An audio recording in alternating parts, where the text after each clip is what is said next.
I can never forget as a minister in Nigeria, one of my best moments was when Aliko Dangote, Africa's richest man, walked into my office and said, because he and I used to have all these disagreements about policy, and he was our biggest importer.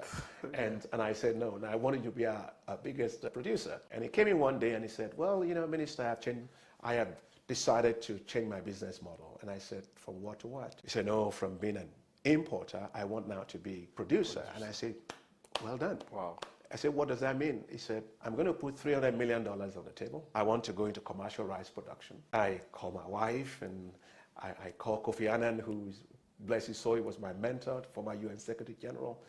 And he said, Akin, when your largest importer becomes your largest producer, that is what I call success. And so, you know, 3 months went by, and Aliko Dangote comes back to my office and said, Minister, I'm sorry, I've changed my mind. I said, what did I do wrong?